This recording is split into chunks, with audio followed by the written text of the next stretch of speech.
Welcome back to What Arty Noobs with General Disturbance. This is the SU-130PM. It's the Tier 8 Soviet Premium Tank Destroyer, and this one's located on the north spawn of Serene Coast under the command of Captain Ashstorm. Yes, he sent in this replay and we had to take a look at it straight away. It looked pretty good from the fundamentals, but you can see that Captain Ashstorm has one-marked his tank destroyer and he's about to pay the enemy a visit in steel. Okay, and we're moving away from the storm point.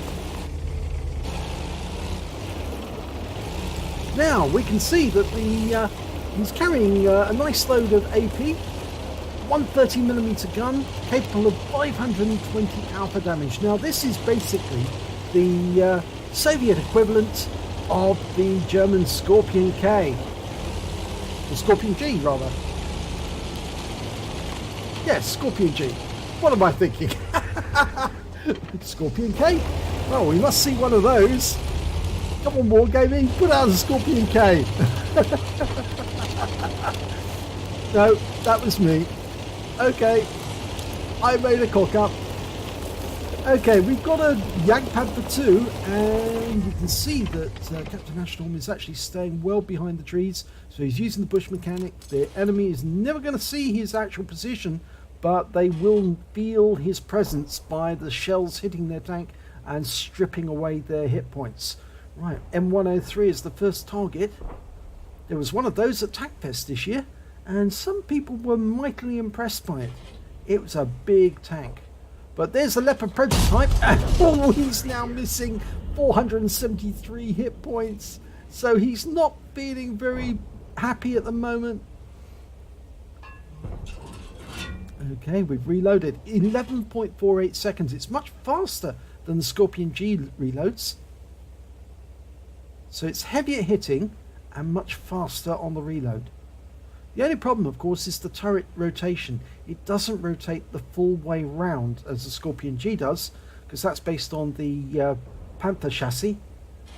This one does not rotate. It's a certain angle either side that you can't turn. So you really need to shoot forward or have the vehicle lined up forward in order to get the best out of it. Well, those enemy are being very cagey about coming forward. I think they know full well this tank destroyer's up here. Oh, he's circling his reticule to see if he can find a target, and there he's found the Leopard. Just for a brief moment, it was in view, but now he's got the Black Prince, and he doesn't connect. Now, was it that the Black Prince was actually hull down at that moment? It might have been.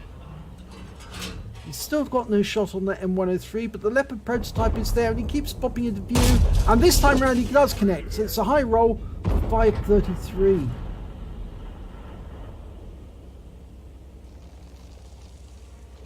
Got the AMX M445, and he made a mistake, and now he's missing 470 hit points.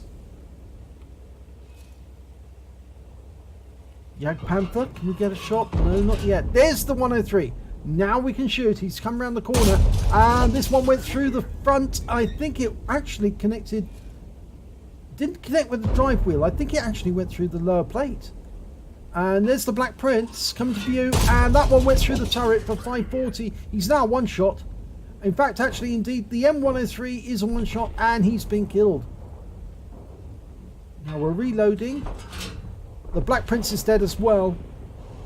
He was wiped out by the T-26E4, the Super Pershing.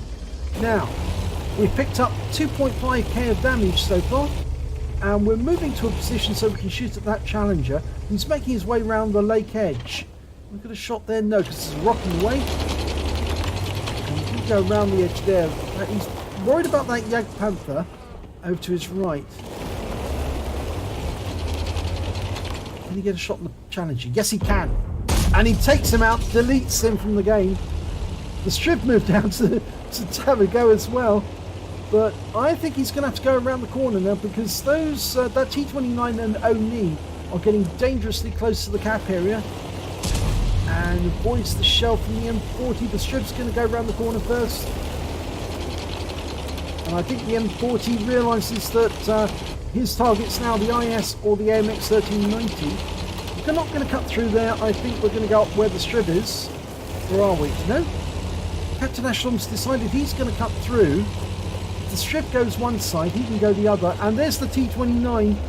So the strip made the right choice. He's got the first bang against that T29. We're going to have to go after the Oni if he cuts straight across. So, going up. Trouble with any tank destroyer is they usually don't have great frontal or great armour elsewhere, and you just don't want to get hit if you can help it. They've got a big gun but very weak armour. Well, there's Oni through that gap, and the Tiger won, and he's got them by the rear. They're looking the other way. The Oni knows he's here now, but with the fast reload really helps here. If he can go for the boobies, or oh, he's going for the turret. Or, you know, he's going for that weak spot on the top near the turret where that corner is. There's a strip where there's no spaced armour. In fact, it's fairly weak, but you can go for the boobies. Instead, he decides to put it into the turret. But he did take a round for 656 from the Oni. So he's badly damaged in the engine. He's had to use his repair kit. He's still got 444 hit points, and there's still 4 enemy out there. Can we get a shot into that AMX 1390? No, he's moving too fast. And he's just taken out our Super Pershing. So we're going to have to move, and we don't want to go around the front of that rock, because if we do, we might be seen by the 1390 and perforated. But the 1390 has actually been killed and wiped out by our Arty, who was on the ball, and he's moved over to that position where we started from, which means there's only 3 enemy left. It's 3 versus 3. The enemy's got their Arty, the 155-51. They've got an SU-130PM, the same as Captain Ashstorm, and an IS. And our Striv is moving towards the enemy cap. Captain Ashstorm's going on the other side of the peninsula.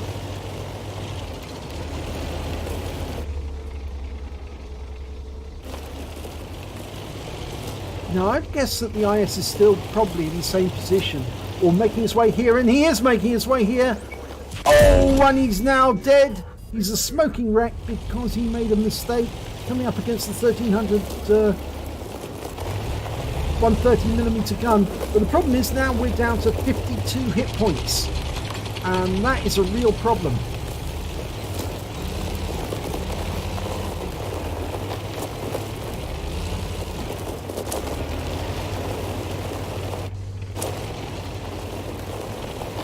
Now, we've carried really hard in this game so far, 4.5k of damage. And we've got the Striv for company. Oh, don't ram us, please. Oh, we lost 11 hit points thanks to the Striv. I don't think we appreciate that, Mr. Striv. You really have actually made it more likely that we're going to get killed.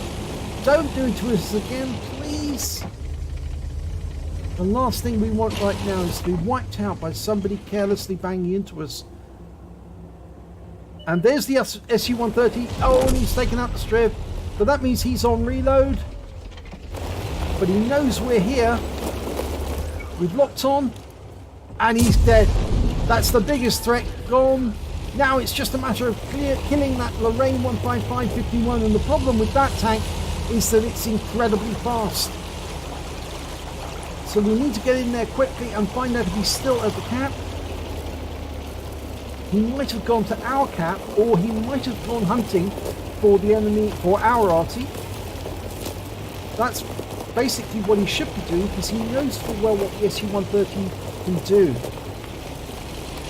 If he stays and tries to ambush the SU-130 in his cap, he might find that he gets surprised and taken out very quickly. Captain Ashstorm is carefully circumventing the cap. He doesn't want to set it off. He doesn't want to alert the Lorraine to his presence. But obviously if he does drive up to the Lorraine, he's going to be noticed by proximity the moment he gets close. And yep, there is the Lorraine. He's behind him. Very careful to do that. And he locks on, and that's it. Game over. 5 kills and 5.3k of damage. Nice game. Let's have a look at the end of battle stats. It's the first class tanker for Captain Ashtorm in the SU-130PM. He also picked up a fighter badge for getting at least 4 kills. He got 5, a fire for effect for doing more damage than the hit points of his own vehicle, a high caliber for dealing the most damage in the battle, and a tanker sniper for dealing the most damage at more than 300 meters, at least 8 shots, 85% accuracy, and 80% must cause damage. So, very good. And a win rate of 9970. Very super Unicum standard. Let's have a look at team score. Well, he's right at the top of the table when it comes to damage. 5,371 hit points of damage. He's top of the table when it comes to kills with 5. And he's also clean sweep, top of the table, 1,294 base experience points. No one comes close, really, except maybe that T10. He only got 1,036 base experience points off 1 kill. So let's have a look at the detail report. He fired 13 rounds. He got 12 direct hits, 12 penetrations. Shows the power of this gun. Just 1 shell missed the target, and I think that was the one that was fired at the Leopard earlier on in the game, and unfortunately just didn't connect with him. He did 5,371 hit points of damage, of which 2,578 were at more than 300 meters. He received 2 hits from the enemy, and both of them were penetrations. The armor on this vehicle is pretty naff, but if you forget about that and think of it as just a tank destroyer with very terrible armor, just a very, very big gun, then obviously you'd be okay. He spotted 1 enemy vehicle, damaged 10 of the enemy, that's 2/3 of the enemy team, and killed 5 of the enemy, 1/3 of the enemy team. On the credit side, on a premium account, he earned 126,231 credits during that game. He got 63,116 for the personal reserve, and also 63,337 for completing the mission on the Christmas Ops. And he also got compensation from the Striv for ramming into him and costing him 11 hit points, 266 hit point credits. So his total came to 252,949 credits for the game. And amazingly, he only fired standard rounds during that game.